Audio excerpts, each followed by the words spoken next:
Okay, so in theory, we are sharing with the world, though I know they can't hear your audio yet, so I'll just go ahead and fix that before they even complain about it.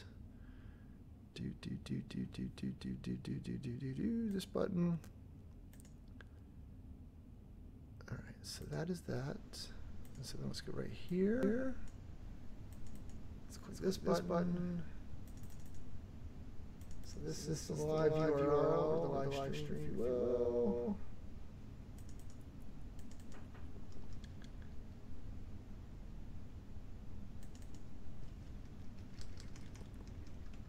Oh, all right, so yes, echo going, great.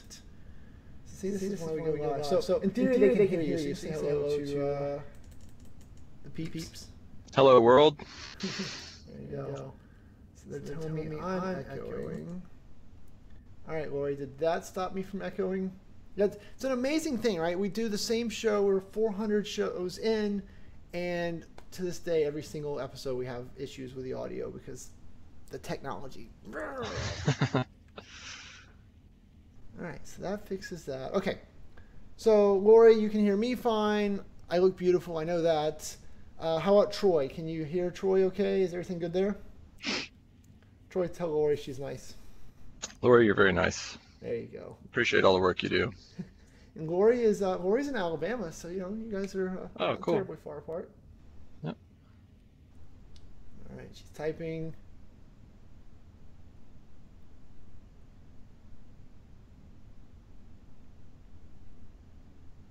All right, yeah, Troy's louder than me. Well, Troy's better looking than me. He's better dressed than me, so it's probably. All right, I think we're just gonna. I mean, is it crazy louder, Lori? Let's see. Let's turn him down. All right, Troy, say something nice. Or tell Lori where you're from. Lori, I'm from Pensacola, Florida. Not too far from the border of Alabama here. All right. Lori, did that fix his audio? I turned it down, I think. She's typing.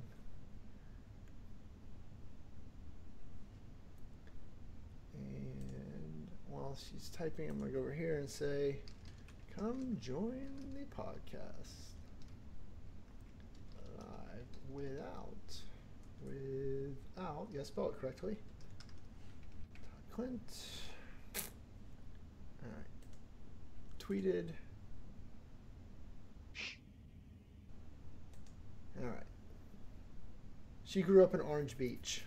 Oh, cool. Right down the road. Okay. So, all right, Lori, then what I'm going to do, so that would be me and Troy, and then in theory, at some point, I'm going to get tired of Troy, and I'm going to kick him off.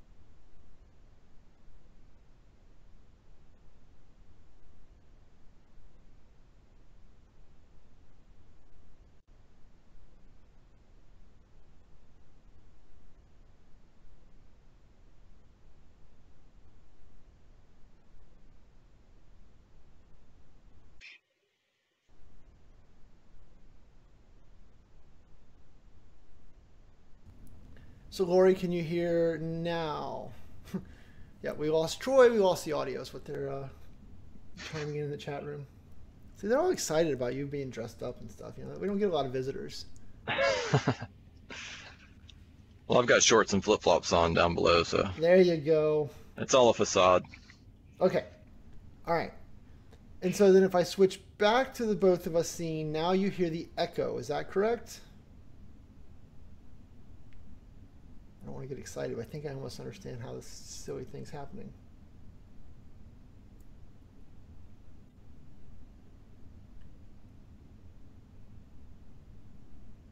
No echo now? Really? Well, that makes absolutely no sense when we're not hearing an echo. Troy, you want to talk and just make sure they still hear you? Yeah, how's this sound? Check 1, check 2. Better than me is their answer. They're very mean to me. All right, so then this is apparently zoomed out too far. So let's go back to here. Yeah, and I mean, literally, I'd like to tell you this is like some type of issue where I should have prepped better, but literally every week when we go live, it's just a complete crapshoot as to what features work, what features don't, and we just deal with them. Oh wait, that's not the webcam I should change. Oh my goodness. Change webcam.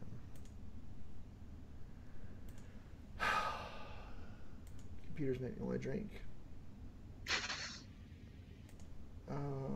So then here I want to do camera setting.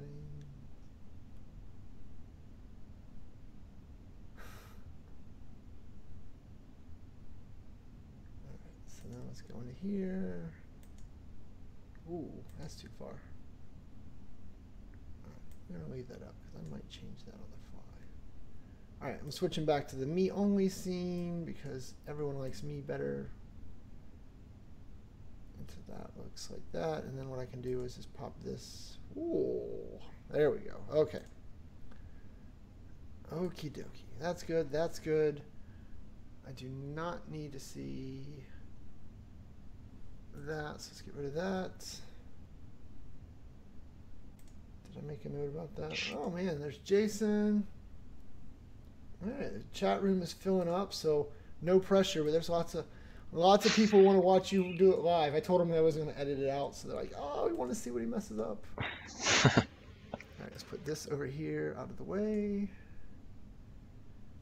And so over here. Copy that. All right. We'll put this in here.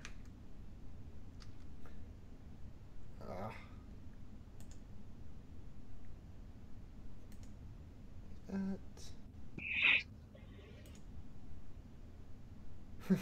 Todd looks kind of funny.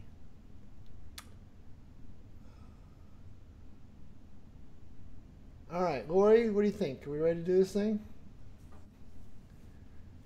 Jason, we're going to have a lot of fun today. We're going to talk about some power apps. We're going to talk about some security stuff. We're going to talk about might get into some information architecture. I don't know, but I think you'll enjoy the show today, Jason. Oh, all right. Lori's ready. The dog is over there. He will bark at some point, so you just count on that. Now this is episode 412, Jason. So this is going to be preconditioned failed, which I think I'm going to do. I think I would joke I'm going to remember that. So. Yeah, that's the other goofy thing. So, all right, we got into the 400s and we started doing web codes. So we started making fun of all the different, 404, not found, that type of stuff. Yep. Today's 412, so you get to learn what web code 412 is. Nice. Yeah, Jason, I know the stream says 411. The stream lies. Different story.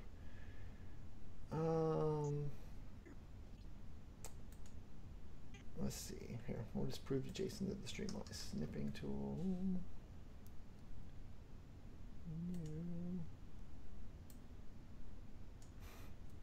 Yeah. See, look. Here's what it says on my screen. I don't like what it says on your screen. Okay. All right, Troy. I will quit. Well, I will continue to talk to them, but I think we'll try and do this thing. Yeah, just have fun. It's a casual audience, easy group, so it'll be no high stakes pressure here. I don't have any cutting questions to hit you with, like, where were you on the night of the 23rd? So, where were you? No. All right, Lori, we're gonna do this thing in about 2 seconds. Yeah. She's reminding me to count it down a wave. So I need that right there. I need this right here. All right. All right, quiet on the set. So we do this thing. Whee! All right, in 3, 2, 1. Good morning and welcome to Todd and Shane's Cloudy Podcast number 412, recorded live Wednesday, November 21st, 2018. I am your lovely host, Shane Young, and because I'm doing the intro, you know that means there's good news in today's show. That means there is no Todd Clint with us. Yes! So, which I think the problem is, right, so this is episode 412, which is preconditioned failed. So I don't know if you guys know, but to make Todd's hair look the way it does, he's really big into preconditioner, right? So before he gets in the shower, he does preconditioning. And I think what happened was he had an accident, right? He put a little too much on, it burned his scalp. So I don't know. He's He's not with us today because apparently preconditioning was hard. Yes. Anyway, and so I would also like to point out, though, in Todd's stead, we have a special guest host who is going to hang out with us at least for a little bit and make us smarter on security. You can clearly tell that he preconditions because his hair looks good. And you should watch the video stream because he, unlike the rest of us, is wearing a suit. Can you imagine this? Someone got dressed up for the show. So with that great intro, Troy, tell them a little bit about who you are. Sure. Yeah, my name's Troy Gill, manager of security research here at AppRiver. We provide cloud security solutions to the SMB. That's our main focus.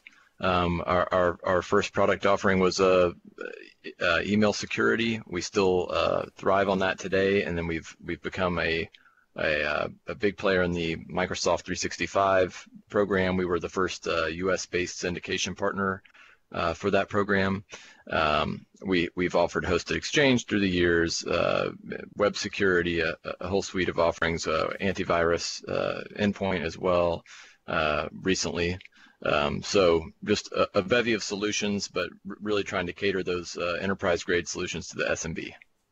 Very cool. Yeah, it's right. And it's been really interesting over the last umpteen years as we've kind of moved into this new world where, you know, SMBs, we finally do have a lot of the tools that used to be enterprise only. And, you know, the Office 365 suite is definitely a big part of that. And it's also, we're starting to see a lot of really cool stuff, you know, and we'll get into this later in the show, but the whole citizen developer, right? And we're bringing and starting to deploy things. So it used to be, you know, in the old days, if you wanted to have a mobile app, it was $50,000 and really only the biggest companies could afford customized mobile apps.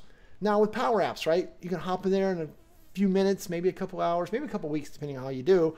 You know, you can build yourself your own mobile apps, and you can do the same type of stuff around workflow automation or, you know, Power BI doing visualization dashboards. You know, so much has now come to the SMB. So I think it sounds like, though, that you guys have, you know, you've definitely embraced the Office 365 suite, but you personally, you've kind of dove in and embraced the email and the email security side of that. All those great features, right? All that power comes with a lot of responsibility around keeping it safe. Sure. Yeah. So that's the main focus of my team here. We're a 24/7 team of analysts that basically are digging through all the nasty stuff that's coming inbound, looking for any potential leakage points, things that may be making it through, addressing those as quickly as possible. So a lot of quick triage on those issues, and then delving deeper into the attacks to learn more about them and to adjust our filters, if you will, proactively, so that we're not just playing whack-a-mole all day. We're really trying to get ahead of the attackers, you know, and it's a constant cat and mouse game. So yeah, but that's right. What we love about it. So, and that's really the crazy thing about it, because they also, in my experience anyway, you know, the attacks span the spectrum of the silly, right? The crazy, I'm the foreign country prince, I've got $10 million to send you, just click on this link and, you know, let me like fish you away, right? To the super complex ones where it looks like an email that came from your boss that's written in context, and, you know, the language, right? Everything seems like a perfect fit, and it's just that one little nasty link or nasty attachment stuck in there, right? It's such a broad spectrum of the attacks you see. Yeah, Shane, I've been with the company 12 years, and I've been focused in this area for the entire time at one level or another. So I've seen a huge shift away from, you know, a lot of large volume, more generic attacks to a much more targeted approach over the years. And where we've come to now, I'd say, is kind of the pinnacle of targeted attacks. So, you know, I could delve into one. For example, one we've dubbed the CHA, which is the conversation hijacking attack. This is where an attacker has gained access to a number of, generally they're 365 accounts, but other cloud email providers as well. And they get in someone's account, whether that be through a prior phishing attack or through a credential data leak where that person was also using the same password, which we know big no-no, but everybody's doing it still. Yes. Or a lot of people are, you know, far too many, right? So they're getting into these accounts, and then they just simply go through and reply to previous conversations that you've been having. So the person you were talking to it's totally natural for them to get another email back from you. But this time it says something very generic. Good morning. Hey, can you check this attachment out? And it's most often a Word document with an embedded macro. They do sometimes use an Excel file, but that's pretty much their vector is the macro embedded Word files, and these contain the GOSI banking Trojan, which is nasty. You don't want it on your network. It's got a ton of spyware, anti-evasion techniques, key logging, with the ultimate goal of siphoning money off of your bank accounts or your corporate accounts. So the fact that it's coming from a trusted sender, and not only a trusted sender, but someone who you were just conversing with, adds a lot of credibility to it. In fact, so often so much that we have our customers that would call us because they would see it in their email quarantine, and because we quarantined it as a virus, we would not allow that end user to release it for their own safety. They would have to contact their admin. But so they would reach out to our support department and say, hey, this is Steve, and I was just talking to Steve, and it's obviously a false positive, but it's not, and we get that's a fun conversation to have. Because it's a win for us, but that's the sort of that's just one example of the attacks that are coming out of those environments and are highly focused and individualized, right? Yeah, no, isn't that amazing to think that somebody's taken that type of time, right? I mean, because you can't automate that. That's not a script kiddie attack. I mean, it might be a script kiddie type attack, right? I'm dating myself with script kiddies, but But getting in there and opening up emails and then figuring out, okay, there's an email from someone, right, and replying in context that is super targeted attack right there. But that is interesting, like where we've gotten to, and it's funny that you and I had not talked about that before. But just yesterday, my wife is works with me as well, right? So we she runs the consulting company. And she had Skyped me something, right? So we were Skyping back and forth. That was normal. And then like right behind that came in this like weird link, right? It's off to, it was some site I'd never heard of and big long URL. And I didn't click on it because it just felt wrong to me, right? And it turns out it was a legitimate link, but we've gotten into this world where there's attacks. I just assume that anything that doesn't look like something that I absolutely positively know and was expecting, I'm afraid to click on, even for my own wife. And she's like, why didn't you look at my link? I'm like, I don't know. It looked funny and I forgot about it. But that's where we're at today. Yeah, it's getting very difficult to differentiate the two. I kind of touched on the prior blasts of massive like malware distribution, for example. And those still happen for certainly. Maybe 200 million messages go out that are saying you got a package from FedEx. Well, a lot of those people didn't order anything from FedEx, so the context is pretty easy to discern, right? Yep. But the BEC type attacks that we're seeing, which I would say conversation hijacking is sort of a subgroup of that, which is business email compromise. They are just all sorts of twists and turns that are going on with these attacks, and these are the ones where they're tricking users into making wire transfers, or sending sensitive documents like payroll information or W-2s, stuff like that. But most often they're after a wire transfer. But I've seen some that were just such a tangled web of deceit and it's beautiful social engineering, really. So the one I was looking at recently, they got into the actual target of the attacks. Business email account.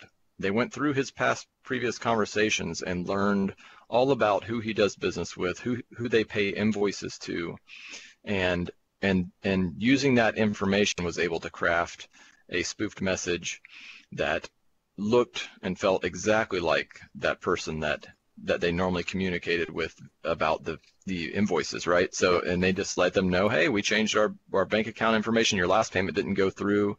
They usually create a little urgency. Our CEO's a little ticked about it. Can we get this squared away, and we'll sort out the other transfer later? And people fall for that. And I think last I read, some of the estimates were about $130,000 average loss on those wire transfer attacks. So not peanuts we're talking about here. Yeah. And you know, they look and seem very legitimate, right? Yeah, well, I think that's a perfect example, right? Is that it's not peanuts anymore. And as Daniel Christian in the chat room point out, you know, a lot of these are becoming its full-time jobs, right? So whether it's, you know, a group in a different country or just a group of bad actors here, or even state-sponsored, right? There's people that literally, like, they get up in the morning, you know, they brush their teeth, they take their kids to school, they drink their coffee, they stop at Starbucks, and then they get to the office, they punch in, they hack for 8 hours, right, and then they punch out, right? I mean, it's literally a job. And so I'm sure you could probably convey it better than I do, but, you know, we're seeing that the most hacks are happening during business hours, not, you know, it used to be the weekends and the nights when the kids were out of schools when we'd see all the weird attacks and things, but now it's an 8 to 5 job, so. It is. And I mean, you know, more to that point, you know, they also appear to be going on vacations when we go on vacations. You know, they've got a set schedule and a routine. I think the further you go into the criminal element of it, they may be breaking the norms a little more often, but there's a lot of varying degrees of the spammer, right? So, you know, certainly the traditional spammer who's more just abusing email, they're very set routine. I've seen their operations behind the scenes. They're highly organized. You know, they've got the domains they're going to use planned out years in advance. The name servers, everything's extremely organized. Sometimes I'm envious of their organizational skills. But yeah, that's certainly true. Very much so. Yeah, it's I mean, it's just weird. And, you know, and I guess I would also then add to that, you know, because those guys continue, as you said, they're very well organized, they're well managed, right? If I got an MBA, you know, project manager in there, you know, just like you said, creating the flow of the vectors and where they're going to go and how they're going to avoid detection and where they're going to move to next. But, you know, then you also start to worry when you talk about these highly targeted attacks. So today it still feels very manual, right? Someone's going in there and reading all your emails to craft that one. But I mean, we can't be long away from machine learning, you know, starting to be able to go plug that into that person's mailbox and let the computer start to learn to write it. So then you're back to automating highly sophisticated, customized attacks. And then, I mean, right, the bar just keeps moving up and up. I'm not envious of you. No, I mean, I agree. Yeah, I think that synopsis is accurate. Definitely, I see that being the trend going forward. As far as myself, I love the cat and mouse game. You know, the days that we have big wins, I feel great when I leave the office. But yeah, you know, it's keeping your head above water all the time, trying to stay one step ahead of the attackers. And you know, these are, you know, organized, smart guys and gals. So yeah, you know, you're not going to win every battle, but you know, just response time is everything. That's why my team's here 24/7, and you know, the trend is going to continue. Like you said, the utilization of that automation would make those types of attacks a lot more easier to do at scale. So that's a scary thing for sure. Well, so you said, how about the cat and mouse game? So as part of the cat and mouse game, or do you end up working with, you know, law enforcement type of stuff to try and get some of these bad guys put in jail and shut down, or is it really just about keeping your environment safe and, you know, the feds have got more important people to chase down? Yeah, we've certainly got our priorities are number one, our customers. Yep. So we focus on that. If we are ever called upon to assist, you know, provide information about an attacker, be certainly willing to do that. That's not our main focus, though, because we know that, you know, that's just, you know, you chop one head off, another one's going to pop up. So that's, you know, we're really focused on improving our security posture for our customers, right? No, and that makes complete sense. Yeah, I was just curious, right? I'm always fascinated by that world because it's so. You're like, why can't they stop this one spammer? But to your point, you know, you stop that one and, you know, they're just going to spin up 17 organizations to take its place. And right, sometimes you're better off with just a couple of big players in those spaces because you know how to mitigate them from attacking you. And you don't want all these little rogue agents popping up all over. So makes sense. Yeah.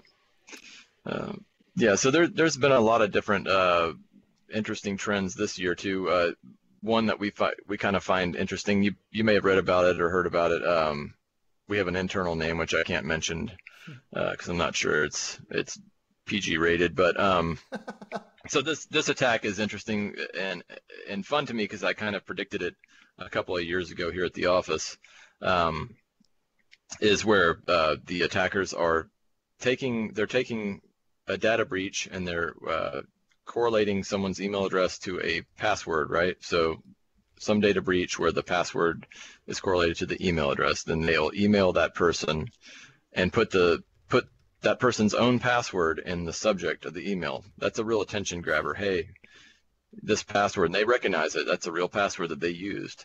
And then in the message, they describe how they've installed malware on their machine and they enabled the web camera when they were doing something of an adult nature. Yes. Right, that they don't want to be seen. And they've also scraped their contacts list, and they're going to send this to their contacts in several days if they don't pay them in Bitcoin, which it usually ranges from, I've seen $300 to $3,000 as a ransom. So kind of a variation on a ransomware scareware attack, but very interesting that they were incorporating some of that stolen data. Because a question I get a lot is, all these data breaches that we read about, well, what happens with that data? Like, what are the risks associated with it? And this is just one small example of the risks associated with that data, because people tend to believe the attacker when they have something that is secret and should be only knowable to that person, right?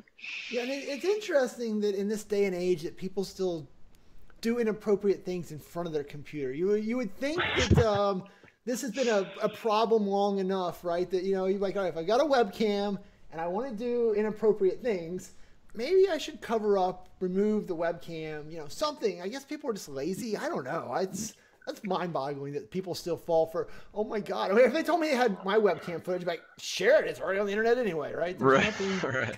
I don't do anything in front of this webcam that I don't want to be on the webcam. I don't know. Yeah, that common sense for us is not. I'm not sure that trickles down to everyone. But yeah, I agree. And then you got the mobile devices, which, I don't know if people are thinking of, maybe that's where they got captured. Yeah. But a little thumb over the forward-facing camera can fix that problem. So yeah. Well, and it's funny. So Mark or don't engage. Yeah, well, then there's always that. So Mark in the chat room says that he got attacked by this exact email attack that you just said. Where he said luckily for him it was a really old password. So he said, yeah, in his head it was like, yes, that was a password I've used, but it's really old. So he was kind of, I mean, Mark's a smart guy. He wasn't going to do anything with it anyway. But right. It was interesting that he got to actually witness that. And yep. And the password stuff. So on one of the past episodes a few months back, we talked about some of the work, and one of the reasons we're all such big fans of Office 365 is all the work that the Azure AD and the identity team at Microsoft does around password attacks, right? So the same way that you kind of look at this giant email attack vector, right? They're looking at even more giant AD attack vector and all the work that they do around passwords and figuring out, kind of who's coming from where and how they're using passwords and who's sharing passwords and that type of stuff. So it's great that there's guys like, them and you out in the world that are actively trying to think about these problems instead of just micro focused on my email box, like which I am, right?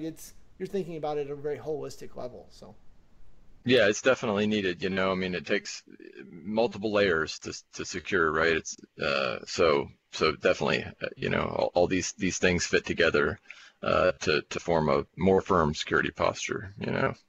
So what's the craziest, we're just having a little fun with this, but what's the craziest or most random or, bizarrest attack that you've seen that worked, right? They sent pictures of my dog and, I don't know. Do you have some good story there that you love to tell? Ooh, yeah, that's a tough question because I've seen so many that it almost became normal. The captured webcam footage is one that I've got a lot of kicks out of because they change the wording a lot, and it's often very amusing.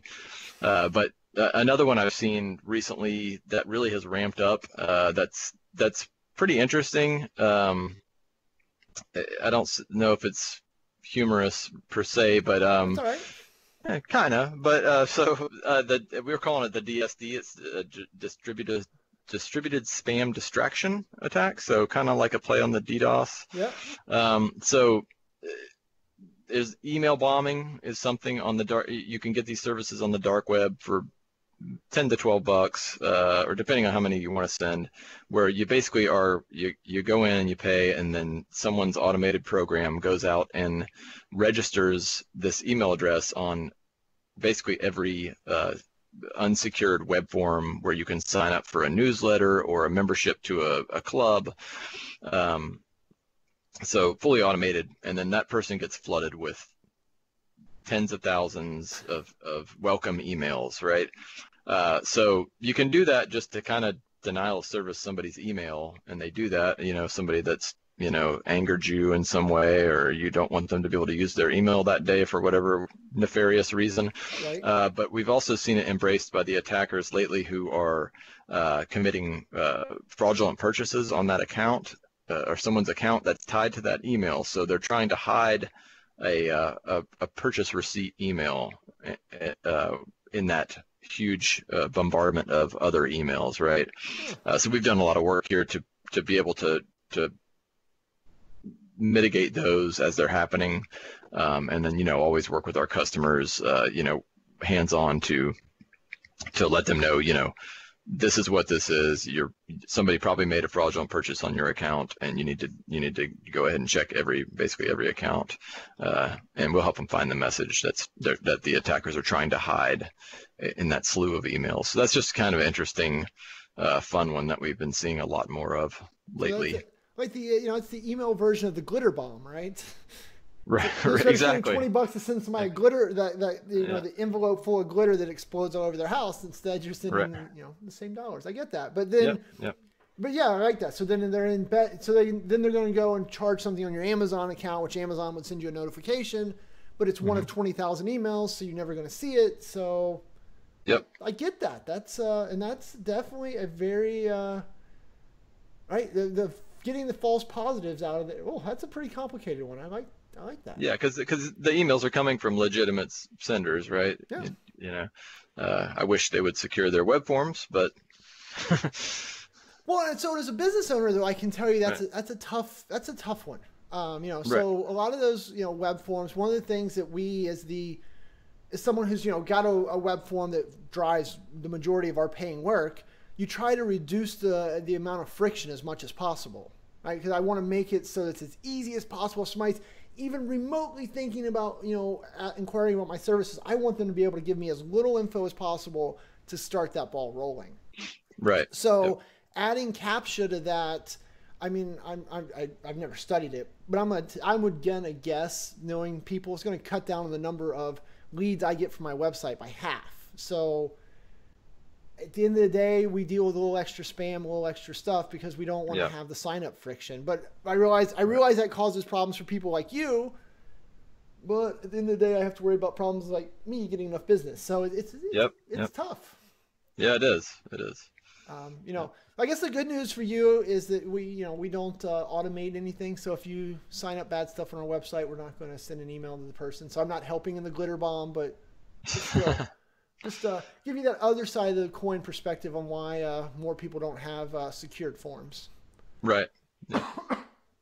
All right. So speaking of that type of stuff, what's some of the advice, right? You clearly know more about this topic than anyone. The chat room is enthralled with all your stories, but what are some of the advice that you wish that everyone that would know, the millions of listeners that listen to this show, what are the things you want them to know about doing a better job with their email and doing different things that would make your life as the guy who has to deal with all this chaos a little bit better? Yeah. So, just being a skeptic by nature, it comes sort of naturally to me. It's not always a benefit in my life, but it is in this regard. So, be skeptical, even if it's coming from someone, a message coming from someone that you converse with, if it doesn't make sense, you got to stop and think, does it make sense for them to be sending me an attachment? I wasn't requesting one, and he doesn't, normally send them at this juncture. And then don't be afraid to pick up the phone. I think, there's a lot of reluctance to do that nowadays, just with social media and text messaging, and a text would work fine in this situation. Just pick up the phone and say, hey, I got this message from you. Just look at everything with a little extra dose of skepticism, and I think that'll get you a long way. Two-factor authentication helps a lot in these sort of attacks as well, especially for the attackee, the person whose account is being abused to send these attacks, shall I say. So that's one way to keep your environments a little safer, right? So one thing that we do are these 365 security audits, and that's we look for the hallmarks and indicators that these attackers leave behind. They do a lot of creation of rules to hide their activities, and we look for those indicators. But also we check your standard security features. Are you using two-factor authentication? So that's a great one. That's a huge improvement, right? Just making that one change. So speaking of two-factor, right, and you talked about texting and things like that, one of the things we have started to see a little bit of is spoofing of those, right? So where people are spoofing cell phone SIMs and that type of stuff. Are you running into any of that in the real world, or is that still just kind of these fringe cases where, the evil state government's trying to take over my stuff? I mean, is two-factor, do you feel like that's a 99% security at this point, or is it dropped down to a 75% because it's, what any thoughts there? No, I think it's still up there in, the high 90s, I would say. I don't think I do think that's a really highly state-sponsored focused attack. So, it's not going to ensure, nothing in security is going to give you a guarantee of security, right? Yep. But just strengthening the posture is what we try to drive that point home. Everything you can do to strengthen that posture is going to make you more secure. You never get to a point of now I'm secure, right? So other things, the BEC attacks where they're spoofing usually the CEO and trying to get you to someone in finance to wire out money. Well, there's give a little more scrutiny to the actual sending address, not the name. Because what they're doing is they're spoofing the display name of the sender. Right. But often, if you just take a little extra time and look at the address, which on a mobile device is harder to do, it's often hidden. That's bearing that extra scrutiny. You're going to discover that that's a little suspicious. And then also, of course, maybe implement a policy to not do a wire transfer just based on an email, right? There has to be some other, and that's your authentication again. There has to be some other method of authenticating that transaction before you'll do it, right? So the great example of that, just to piggyback in that story, is I know a group that runs a bunch of school organized PTOs or PTAs or whatever, right? The parent-teacher organizations. Right. And so as part of their policies, right, they have to publish who is the president and the treasurer and the whatever, a bunch of that type of details. And so they went in and crafted an email to, I forget who it was. They crafted the email to one of the leaders, to the other leader that said, hey, we have to do a transfer for the fundraiser that we just ran, right? Grabbing the information off the website of the fundraiser they just did, Yep. Can you send it to this account so I can get this people, right? And it was very conversational. It was very but a human sat down and consumed all that information and then put together a plausible story with a spoofed email address, but the sender, as you said, was the right person, trying to steal a couple $100 from a PTO. So yeah, I mean it's a low tech, but social engineering high, really high on that scale attack that you're able to commit. And like you said, they're doing a lot of the gathering from websites and LinkedIn. I would say every time I cross-reference one of these attacks where it's going to someone in finance, pretending to be a high-level executive, requesting a transfer. They are always on LinkedIn, right? So LinkedIn's great, but just be aware that you know, you're giving that's where the attackers and a few other sites, I think too, are gathering the data to forge these attacks, right? So Yeah, and oh, it's just insane, right? If those people would spend that much effort, you know, doing something good instead of stealing, right? They'd probably be just as successful, but they decided for whatever reason, right, that I'm going to spend 8 hours reading about you on LinkedIn and your website to craft this perfect email about you to try and steal $1,000. I mean, it's just, well, as you said, though, the average steal is like 130K, so maybe it is a good use of their time, but it's mind-boggling. yep. Yeah, and an interesting twist on that too that I've seen recently was they're starting to do a little bit of a channel change during that attack. So they'll send an initial email pretending to be, say, a CEO to a person in finance that has access to funds, and it'll say, just, hey, are you there? I'm out and traveling. Can you please hit me on my cell phone? And they leave a cell phone number, which is obviously the phone of the attacker. Of course, they're gonna switch to text message because they can't emulate that person's voice yet. But yeah, so that's an immediate channel change because the filters are getting so much better at detecting those attacks as they progress through. So the attackers they're always trying to think a way around every defense you put up. So it's just going to be an ongoing, like I said, cat and mouse. Yeah. Well, game. And so when Lori says, one of the things that she would love to get some advice on, not that you probably have a magical advice, but she says, what do I do about my mom and grandma, right? Those, how do I get them to be smarter about this stuff? And exploiting the the mom who is on Facebook and has an email address just so they can see pictures of their grandbabies is a great, easy target. And it's really tough to tell them, basically don't ever click anything. I don't know. Any thoughts and advice there? I'll tell you what, that's a challenge. I hope my dad's not watching, but he still thinks that Yahoo is his web browser. So, I think that a little bit of education can help them, maybe just teaching them little simple tricks like mousing over a link to see the true destination, even though that's a simple thing to do. But they also have to still understand, domain names and all that. And I mean, that's super simple to us, but right. What's a domain name? I don't know what you're talking about. So another maybe idea that, I've tried to push with a few family members is having them have a computer that's dedicated strictly to financial transactions, that they don't look at pictures of grandkids and check emails on, and they just do their banking and transfers and stuff like that on it. And then a totally different machine. I'm not sure how plausible this is for everyone, but it's definitely an option, a different machine for the web browsing and, reading news and all those other things where you're, more likely to pick something up, some nasty infection up. So. Yeah. Well, yeah, at least your dad understands what a web browser is. I don't think my dad has ever been on a computer in his life. Like, he literally has never touched a computer. So I feel you there with the challenges. Yeah. Yeah. All right. I don't know. I feel like I've ran you over. I told you had to be on until 11:15. It's now 11:40. So thank you for stretching this out. Any parting words? Any last things you want to do? Any last plugs? I'll give you the floor back. But I just want to say, thanks, and I was gonna let you go. Well, I won't plug anything today. I thank you for having me on. It's been great talking to you.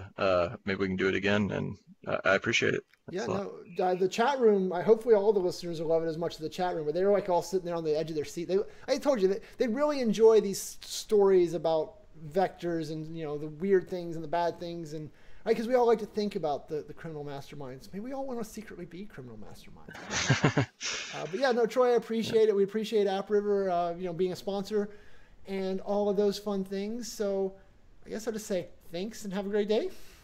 Thank you, Shane. Talk to you later. All right. All right. Bye. Bye. All right. So then now we're going to try and do this thing where Shane switches over here. Yeah, that's right. If you're watching the show, you're like, oh no, yes, look at that. We've got a Shane. So that was really cool, right? So Troy jumped on with us and helped us talk through all this stuff. I think he had a meeting he was supposed to be at, but you know what? Talking to us was more important, so we just decided to let him power through it. But yeah, I don't know. It's really interesting, right? I mean, what do you do? And I think we really hit the crux of the thing, right? If I was a bad guy trying to steal, my stuff or any of your guys' stuff, it's really hard, right? Because we're smarter than the average bear. Well, at least you guys are. I'm probably not. But, right, we at least understand that there's bad people in the world trying to do bad things. So we're at least somewhat vigilant. We know to hover over the links, like Troy was saying. We know to kind of look at the headers. But then we get into, why would they bother going after us when they can go, hit up my mom, right? And you just tell her, hey, here's a picture of your grandchildren. If you don't, give us $500, we're going to do something bad, right? And, it's really simple. Mark also posted in the chat room that my head is huge. That's rude, Mark. But he posted, someone sent, a really fake, email with or a link to him that looks 100% legitimate. It's the preview information looks legitimate. I mean, it's crazy how good they've got at crafting these. I think I told you guys a few weeks ago, I got some Office 365 attack emails that looked like they came from Microsoft saying, my Office 365 account was overdue or something. I mean, these guys are just doing this stuff. So crazy.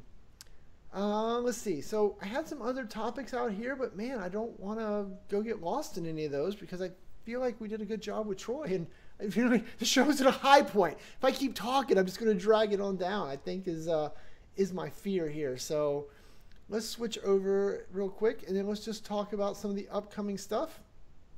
So over in the community corner, remember that Wednesday, December 12th, there is an online free flow conference.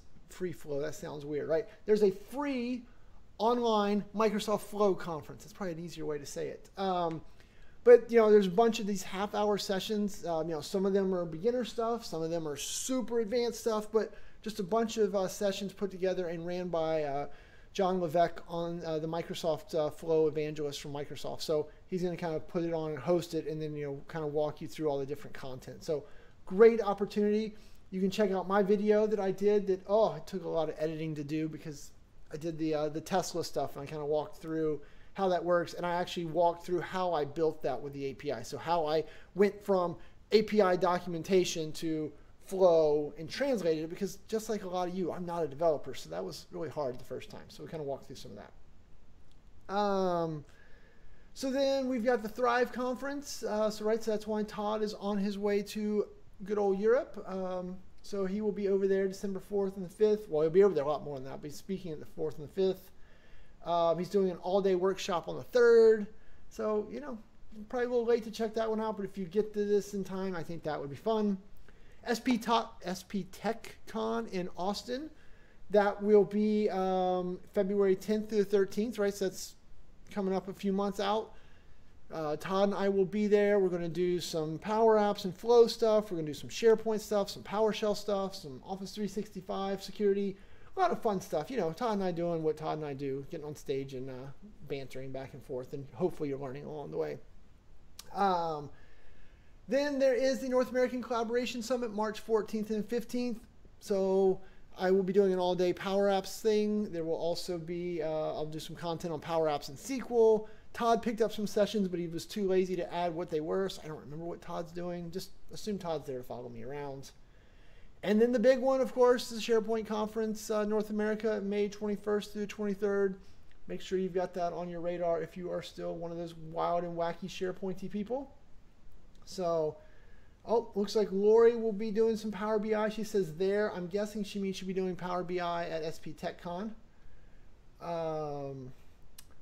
So that is a lot of fun. But I think that's all of our updates. Once again, I want to say thanks to Troy from App River, right? Troy did a much better job than Todd would have ever done. So make sure you leave that in the comments, right? That Todd is terrible at this, and we would like to have Troy every week because it'd be a better show. And yeah, thanks to Lori for keeping me on track, making sure the chat room did a good job with the questions and the excitement around the things. So with all that, I guess I'll just say thanks and have a great day. We're all done. We're all done. Woo woo.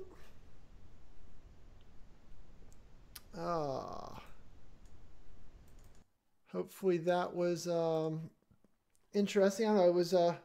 I told Troy, I was like, well, depending on how well you do, you get anywhere from 5 minutes to until I kick you off because we just went too long for the whole show. And he did a great job. So I thought we'd keep letting him go there. That was a lot of interesting stuff, and it's just right. It's funny to see him, have that passion for the cat and mouse game around, chasing off attacks and finding out what they're doing and all that stuff. It would make you a lot of fun, but would also make you very skeptical, right? I mean, he probably doesn't trust anyone at this point. His wife, probably has when she calls him on the phone, probably has to give him, a rotating forward password or something to, because you start to get in that state where you've seen every attack known to man. So you start trying to mitigate all those, and then you're mitigating the attacks that you think could happen. And then it probably gets out of control pretty fast. All right. Well, I think on that note, I am going to call it a day. It's like the rest of you, I got like 712 more meetings to go. Thanks for joining me, guys, and I'll see you I'll see you in 2 weeks, right? Hopefully I said that on the show at some point, is that we're not around, neither Todd or I are around next week, so there won't be a show next week. So, and if I didn't, oops, too late now. All right, so let's stop this broadcast.